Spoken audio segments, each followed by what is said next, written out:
কিভাবে ভোগ অর্পণ করা উচিত, কিভাবে নৈবেদ্য অর্পণ করা উচিত, কোন মন্ত্রে ভোগ দেবেন। হবে ঘৃত যদি স্পর্শ না হয় ভগবান সেই অন্নটাকে গ্রহণ করেন। আর ভগবানকে ভোগ কিভাবে নিবেদন হয়? ভগবানকে ভোগ নিবেদন করতে হলে প্রভুর নৈবেদ্যের মধ্যে তুলসী পত্র অবশ্যই অর্পণ করিতে হইবে। তুলসী পাতা অর্পণ না করিলে তাহলে গোবিন্দ সেই ভোগ গ্রহণ করেন না। একদম স্পষ্ট কথা। 56 ভোগ 36 ব্যঞ্জন বিনা তুলসী প্রভু একনা জানি। গোবিন্দকে যখন ভোগ অর্পণ করবে আগে আসন বিছিয়ে দেবে ঠাকুরের জন্য। কি বিছাবে? জোরে বলো। আসন। আসনের মধ্যে আগে মহারাজ গোবিন্দকে ধ্যান করলেন, ধ্যান করে আসনের মধ্যে পুষ্প অর্পণ করা হলো। পুষ্প অর্পণ করে এবার ঠাকুরকে আসনে বসানো হলো। খবর দিয়ে শুনবে, ঘরে যদি বিগ্রহ রয়েছে তো বিগ্রহ নেমে আসনে বসানো যাবে না। আসন পেতে সেই আসনের মধ্যেই ঠাকুরকে ধ্যান করে বসাতে হবে। ধ্যানে যে প্রভু আপনি আসনে এসে স্থান গ্রহণ করুন। তৎপশ্চাৎ আচমন করিয়ে এবার ভোগ নিবেদন করা উচিত।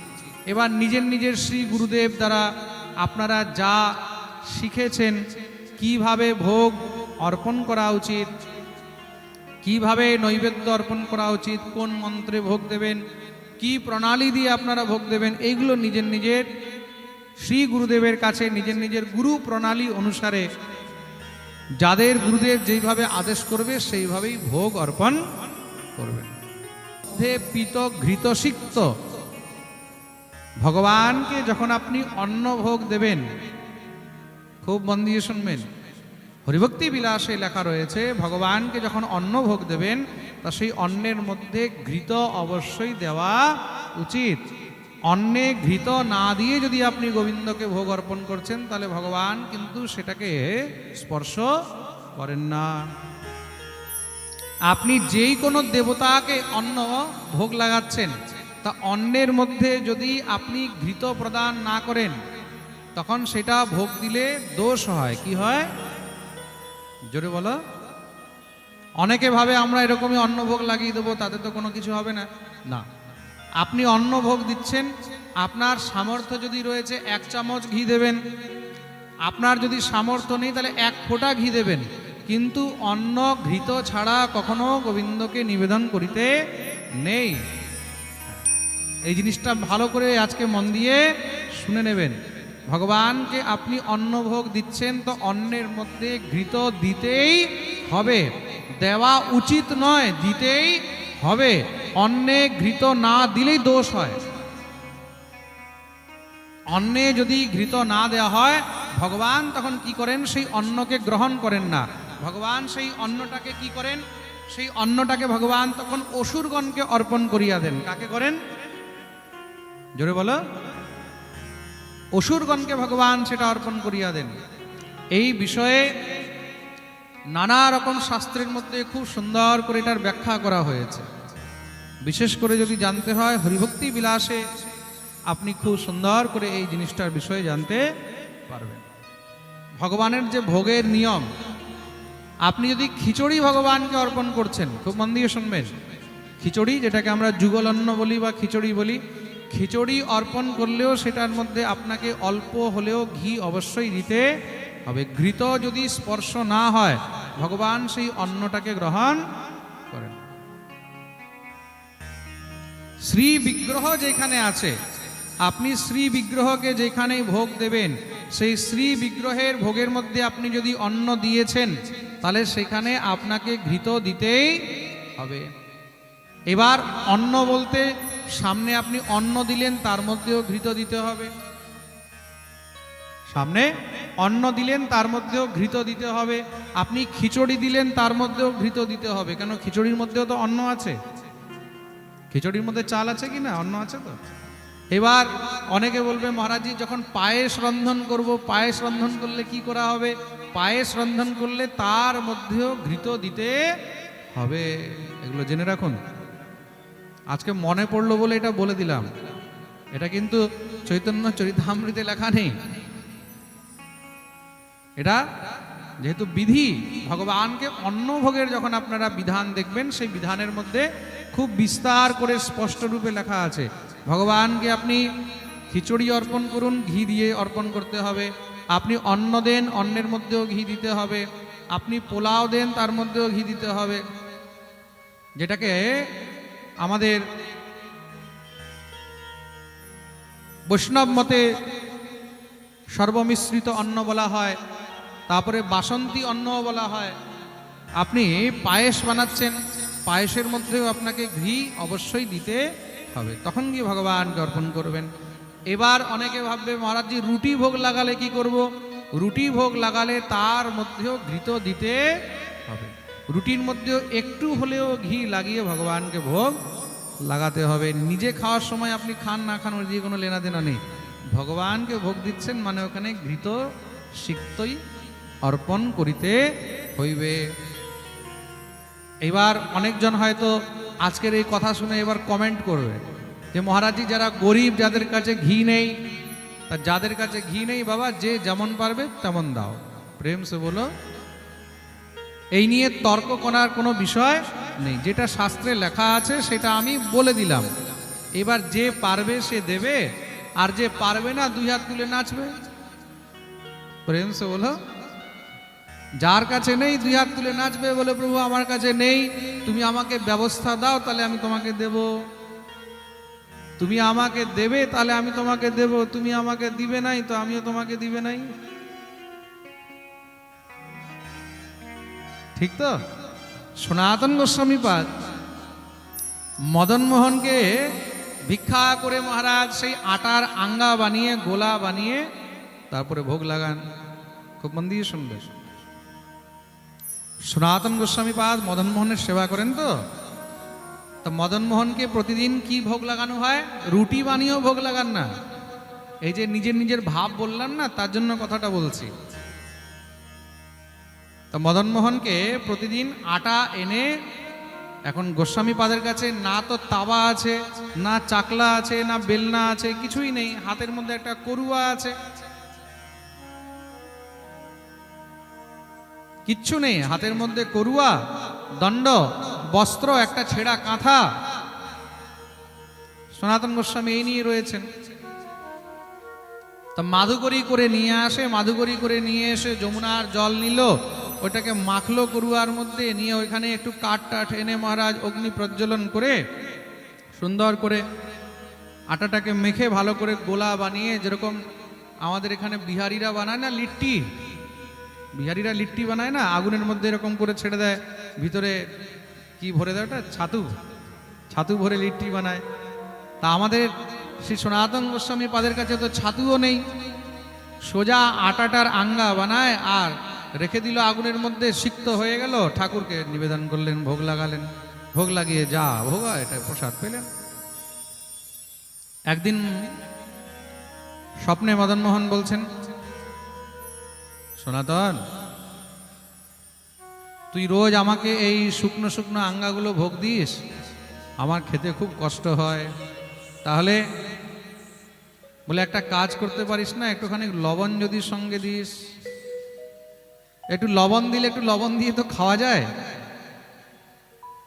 দেখুন কে বলছে, সাক্ষাৎ মদন মোহন বলছেন, স্বয়ং প্রভু বলছেন, সনাতন তুই আমাকে এই শুকনো শুকনো আঙ্গাগুলো ভোগ দিচ্ছিস, তাহলে সঙ্গে একটু লবণ দিয়ে তো দিতে পারিস। তুই তো জানিস আমি ব্রজেন্দ্র নন্দন, আমি নন্দের বেটা, হাজার হাজার যার ঘরের মধ্যে লক্ষ লক্ষ গাভী রয়েছে, সেই দুধ, ঘি, দই, মাখন এইগুলো দিয়ে খাই, আর তুই আমাকে শুকনো শুকনো রোজ খাইয়ে দিস, একটু লবণটা সঙ্গে দিলে একটু ভালো হয়। সনাতন গোস্বামী পাদ বললেন, দেখো বাবা, আমি হলাম বাবাজি মানুষ, আমি সাধু মানুষ, আমার কাছে এইসব ব্যবস্থা নেই, আমি যা মাধুকরী করে আনলাম তোমাকে অর্পণ করে দিলাম, এই লবণ টবণ এসব আমি দিতে পারবো না। তোমার যদি খেতে হয় তাহলে তুমি নিজে লবণের ব্যবস্থা করে নাও। আজকে আমি লবণ এনে দেবো, কালকে বলবে লঙ্কা চাই, পরশুদিন বলবে ঘি চাই, তারপর দিন বলবে সবজি চাই, তোমার রোজ রোজ ডিমান্ড আমি কোথা থেকে পুরো করবো? আমি বাবাজি মানুষ, তোমার যদি লাগে তাহলে তুমি নিজে ব্যবস্থা করে নাও। দেখতে দেখতে মহারাজ 2-4 দিন পেরিয়েছে। একদিন হঠাৎ করে শ্রী সনাতন গোস্বামী পাদ সন্ধ্যাবেলায় দেখছেন সেই যমুনার মাঝখান থেকে একটি বিশাল বড় জাহাজ, সেখান থেকে জোরে জোরে চেঁচাবার আওয়াজ আসছে, কেউ আছে, কেউ আছে, কেউ আছে। আসলে কি হয়েছে? কোনো এক লবণের ব্যবসায়ী সে পাকিস্তান থেকে লবণ নিয়ে, যেটাকে আমরা সন্ধব লবণ বলি, সন্ধব লবণ আমরা একাদশীর দিন খাই না, সেই সন্ধব লবণ আগেকার দিনে তার সামুদ্রিক লবণ অত প্রচলনে ছিল না, তখন তো খনিজ লবণই চারদিকে বিক্রি হতো। তা সিন্ধু দেশ থেকে জাহাজে করে লবণ বিক্রি করতে যাচ্ছে কোথায়? আগ্রায়, সম্রাট আকবরের রাজধানী, সেখানে মহারাজ বিক্রয় করতে নিয়ে যাচ্ছে। আর হঠাৎ করে মহারাজ সেই যমুনার ধার দিয়ে যাচ্ছে, আর যমুনার ধারে দ্বাদশ আদিত্য টিলার উপরে মদন মোহনের মন্দির, মদন মোহন বসে আছেন। তার পাশেই যমুনার মধ্যে হঠাৎ করে বালিচরের মধ্যে সেই জাহাজ আটকিয়ে গেছে, নৌকা আটকিয়ে গেছে।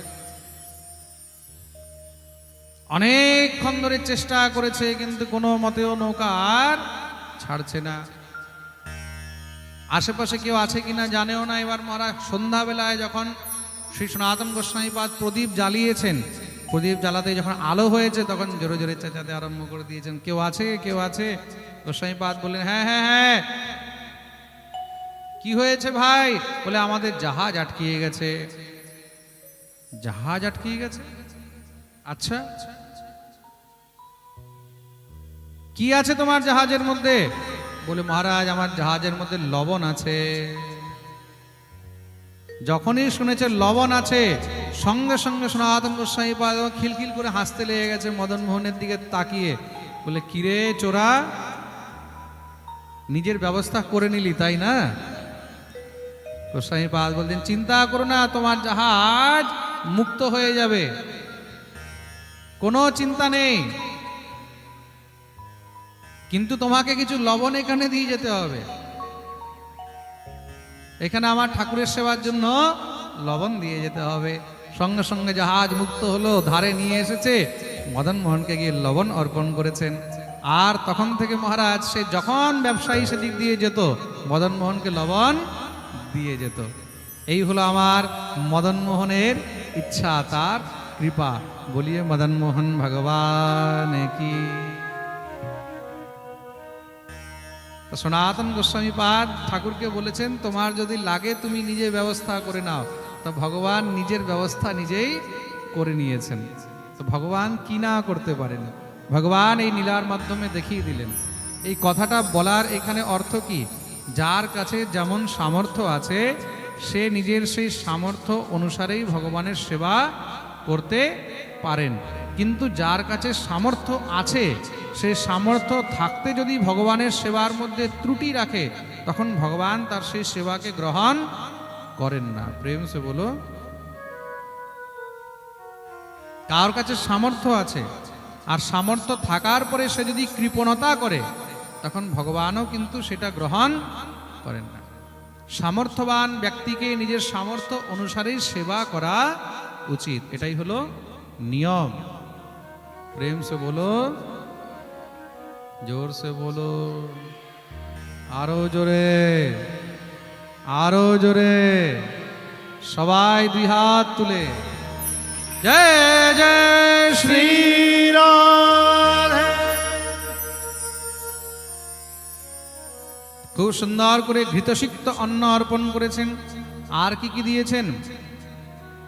বাস্তক শাক, পাক বিবিধ প্রকার, পটল, কুষ্মাণ্ড, বড়ি, মানকচু। আর বাস্তক শাক, বাস্তক শাক মানে বেথর শাক। আমি সেদিন পাঠে বলছিলাম না, বেথর শাক। মাঘ মাসে প্রভু সন্ন্যাস নিয়েছেন, ঠান্ডার দিন, শীতের দিন ভালো বেথর শাক হয়েছে। তা বেথর শাক, পাক বিবিধ প্রকার, পটল, পটলের সবজি, কুষ্মাণ্ড, কুষ্মাণ্ড মানে কুমড়ো, বড়ি, মানকচু। আর মানকচু দিয়ে সবজি, মহাপ্রভুকে মানকচু খুব প্রিয়। মানকচু হয় না, বড় বড় গুলো, হ্যাঁ। দই, মরিচ, শুক্তা দিয়া সব ফল মূলে, অমৃত নিন্দক পঞ্চবিধ তিক্ত ঝালে, কোমল নিম্বপত্র সহ ভাজা বার্তা কি? কোমল নিম্বপত্র মানে একদম কোমল নিম পাতা, কচি কচি নিম পাতা দিয়ে বেগুন দিয়ে ফার্স্ট ক্লাস করে নিম বেগুন বানিয়েছে। মহাপ্রভুর অত্যন্ত প্রিয় জিনিস নিম বেগুন। আমার তো একদম নিম বেগুনের নাম শুনলেই জল চলে আসে। নিম বেগুন এত প্রিয় আমার, প্রেম সে বলো। তো কোমল নিম্বপত্র সহ ভাজা বার্তা কি? পটল ফুলবড়ি ভাজা কুষ্মাণ্ড মাঞ্চা কি? নারিকেল শস্য ছানা শর্করা মধুর মোচা ঘণ্ট। মোচার ঘণ্ট মহাপ্রভুর খুব প্রিয় মোচা, আর তার মধ্যে গর্ভ মোচা মহাপ্রভুর খুব প্রিয়। তো মোচা ঘণ্ট দুগ্ধ কুষ্মাণ্ড সকল প্রচুর মধুর আম্ল বড়ামলাদি অম্ল 5-6 প্রকারের টক সেখানে রান্না হয়েছে। সকল ব্যঞ্জন কইল লোকে যত হয়, নানা রকমের ব্যঞ্জন। মুদক বড়া কলা বড়া মাছ বড়া মিষ্ট ক্ষীরপুলি নারিকেল যত পিঠা ইষ্ট। ঠান্ডার দিন ভালো করে পিঠে পুলিও বানানো হয়েছে। 32 আঠিয়া কলার ডোঙা বড় বড় চলে হালে নাহি ডোঙা অতি বড় দৃঢ়। মানে কলা পাতার উপরে ডোঙা বানিয়ে খুব সুন্দর করে চারদিকে সাজানো হয়েছে। 50 ডোঙা ব্যঞ্জন পুরিয়া 3 ভোগের আশেপাশে রাখিল ধরিয়া। 2 পার্শ্বে ধরিল সব মৃতকুণ্ডিকা ভরি চাঁপা কলা দধি সন্দেশ কহিতে না পারি। বিচার করে দেখো কত মহারাজ 50 ডোঙার মধ্যে ব্যঞ্জন বানিয়ে সেখানে ভোগ লাগানো হয়েছে ঠাকুরকে। আর তার সঙ্গে সব প্রকারের ফল চাঁপা কলা দধি সন্দেশ ইত্যাদি সঘৃত পায়স নব মৃৎকুণ্ডিকা ভরি 9টি ভাণ্ডের মধ্যে পায়েস কি দিয়ে? ঘি দিয়ে। ওই যে বলেছি পায়েসের মধ্যে একটু ঘি অবশ্যই দেওয়া উচিত। সঘৃত পায়েস নবমৃৎকুণ্ডিকা ভরি 3 পাত্রে ঘনাবর্ত দুগ্ধ দিলা ধরি। সুন্দর করে মহারাজ একদম ঘন করে দুধ জাল দিয়ে অর্পণ করা হয়েছে। দুগ্ধ চিড়া কলা আর দুগ্ধ লকলকি, দুধ দিয়ে চিড়ে দিয়ে কলা দিয়ে আর লাউ আর দুধ দিয়ে লাউ দুধের পায়েস দুগ্ধ লকলকি যতেক করিলা তাহা কহিতে না সকি। মানে এত কিছু রন্ধন করেছেন যে কবিরাজ গোস্বামীপাদ বলছে যে এত বর্ণন করার আমার সামর্থ্য নেই। প্রেম সে বলো। দিব্য মহারাজ ভোগ লাগানো হয়েছে। ভোগ লাগিয়ে তৎপশ্চাৎ ভোগের কীর্তন হলো। ভোগের কীর্তন হয়ে মহারাজ খুব সুন্দর আনন্দ হলো। ভোগ আরতি হলো। ভোগ আরতি ইত্যাদি হয়েছে। এবার মহাপ্রভুকে আর নিতাই চাঁদকে নিয়ে অদ্বৈতাচার্য ভিতরে প্রবেশ করলেন। সুন্দর আসন দিয়ে 2 ভাইকে বসিয়েছেন। বসিয়ে যখনই মহারাজ এই সমস্ত নৈবেদ্য, এই যে এত সব নৈবেদ্য যখন 2 জনকে খাওয়ার জন্য দেওয়া হয়েছে, তো মহাপ্রভু দেখে একদম চমকে গেছেন। মহাপ্রভু বলছেন সন্ন্যাসীর এইসব ভোজন নয়।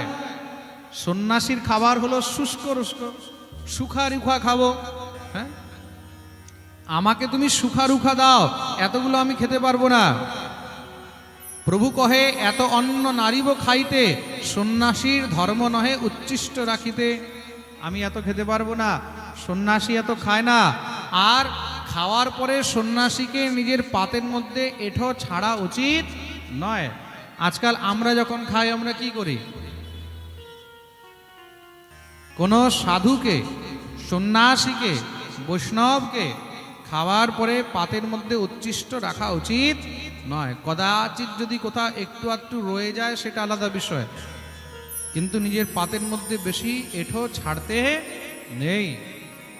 আর আমাদের যদি 10-20 জন 100-200 শিষ্য হয়ে যায়, তারপরেই মরা এত অহংকার হয়ে যায়, সঙ্গে সঙ্গে ডেকে ডেকে শিষ্যগুলোকে আয় তুই আয় নে প্রসাদ নে, এই নে প্রসাদ নে। আহা, সাক্ষাৎ চতুর্ভুজ নারায়ণ সবাইকে প্রসাদ দিয়ে বেড়াচ্ছেন। আমরা তাই করি। হ্যাঁ, এইসবই তো আমরা করছি। আর কি করছি? বেশি বেশি আমাদেরকে দেওয়া হচ্ছে থাল ভরে, আমরা অল্প একটু খেলাম, বাকি সব ছেড়ে দিলাম, সব শিষ্যরা খেয়ে নেবে, সব মহারাজ খেয়ে নেবে। তা এই প্রকারের হলো আমাদের আচরণ। আরে আমিও তো করি, পরের কথা কি বলবো, আমার দ্বারাও হয় এরকম, কিন্তু হয়তো কিছুটা কম হয় বা কিছুটা বেশি হয়, কিন্তু হয়ে যায়। এরকম নয় যে হয় না, হয়ে যায়। আগে আমার দ্বারা এরকম অনেকবার হয়েছে আর হয়ে যেত, আজকাল এটা বহুত কম হয়। কেন, আমি এটা নিজের চোখে এক জায়গায় এমন দেখেছি, দেখে আমি অনেক বড় শিক্ষা নিলাম। আমি বর্ষানায় গেছি একবার। বর্ষানায় আমার জেঠুগুরু থাকেন, পরম পূজ্য প্রভুপাদ শ্রী বিনোদ বিহারী দাস বাবাজি মহারাজ। হয়তো আপনারা অনেকে দর্শন করেছেন হবে। আজকাল তো সোশ্যাল মিডিয়া, আজকাল তো মোবাইলের মধ্যে প্রায় সবাই দেখে, সবাই দর্শন করে নেয়। তো বর্ষানার মধ্যে আমার জেঠুগুরু থাকেন প্রভুপাদ শ্রী বিনোদ বিহারী দাস বাবাজি মহারাজ। বিনোদ বাবা নামে প্রসিদ্ধ উনি। এখন আমাদের ব্রজের মধ্যে দুইজন সাধু খুব প্রসিদ্ধ। একজন হলেন প্রেমানন্দ বাবা, অনেকে হয়তো নাম শুনেছে হবে, প্রেমানন্দ বাবা দেখেছেও হবে। আজকাল তো মোবাইলে, প্রত্যেক মোবাইলেই প্রেমানন্দ বাবা আছে। আর দ্বিতীয় হলেন আমাদের বিনোদ বাবা। বৃন্দাবনে আমার 108 পাঠ ছিল এই 2023-এ। তা আমি নিমন্ত্রণ করতে গেছি আমার জেঠু, যেহেতু জেঠুগুরু, তা আমাদের পরিবারের মধ্যে এখন সব থেকে বড় উনি। তা ওনার আদেশ নিয়ে আমাকে কাজ আরম্ভ করতে হবে, তা আমি ওনার কাছে গেলাম। যদ্যপি ওনার কাছে গিয়ে বেশিক্ষণ বসার, বেশিক্ষণ কথা বলার সৌভাগ্য বহুত কম হয়, প্রচুর ভিড় থাকে। আর উনি নিজের ভজনের মধ্যেই সবসময় থাকেন। 2:30-3টের সময় উনি ঘর থেকে বাইরে বেরিয়ে তারপরে দর্শন দিলেন, সবার সঙ্গে একটু কথা বললেন, প্রসাদ পেলেন। তারপরে এবার চলে গেলেন বিকেলবেলায় বর্ষানা পরিক্রমা দিতে। সন্ধ্যাবেলায় এসে একটু কীর্তন হয়, একটু সৎসঙ্গ হয়, তারপরে আবার উনি চলে যান প্রসাদ পেয়ে বিশ্রামে। এটা ওনার নিয়ম। তা যেহেতু আমি ওনার গুরু ভাইয়ের পুত্র, ছোটবেলা থেকে আমাকে খুব স্নেহ করেন, উনি ভিতরে ডেকে নিলেন, জেঠুর কাছে গেলাম আমি। অনেক তারপরে কথা হলো, সেই পুরানো কথা যত আছে, আমাদের দাদুগুরুকে নিয়ে, আমাদের বাবাকে নিয়ে, আমাদের কাকা গুরুদেরকে নিয়ে অনেক রকমের কথা হলো। তা জেঠু প্রসাদ পেতে বসলেন, আমিও পাশে বসে আছি। তা আমি দেখলাম উনি যখন প্রসাদ পাচ্ছেন, তা প্রসাদ পাওয়ার সময় যতটা প্রয়োজন তিনি থালের মধ্যে ততটাই নিলেন। উনি 2টো রুটি যদি খান তাহলে 2টোই রুটি কিন্তু উনি নিলেন, 3টে নিলেন না। কিন্তু যতটা উনি প্রসাদ পাবেন ততটাই নিলেন। তা আমি জেঠুকে বললাম, জেঠু একটুখানি ছেড়ে দেন আমাদের জন্য। জেঠু আমাকে খুব সুন্দর একটি কথা বললেন যে, গোবিন্দ, একটা জিনিস মনে রাখবে, এই যে সবাইকে এঁঠো খাওয়ানো, সবাইকে উচ্ছিষ্ট খাওয়ানো, এটাতে নিজের ভজন নষ্ট হয়, এটাতে নিজের সাধন নষ্ট হয়, নিজের পুণ্য নষ্ট হয়। খুব মন দিয়ে শুনবে। আর তোমার তো এখন বয়স কম, বাকিরা যে যা করছে তাদেরকে করতে দাও, কিন্তু তুমি সাবধান হয়ে যাও, কাউকে অত সহজে নিজের উচ্ছিষ্ট এঁঠো দেবে না, এগুলো একদম বন্ধ করে দেও। জেঠুর ওই কথাটা ওই দিন এত দামি লেগেছে, ওই কথাটা আর কিন্তু কোনো আর দ্বিতীয় অপশন নেই।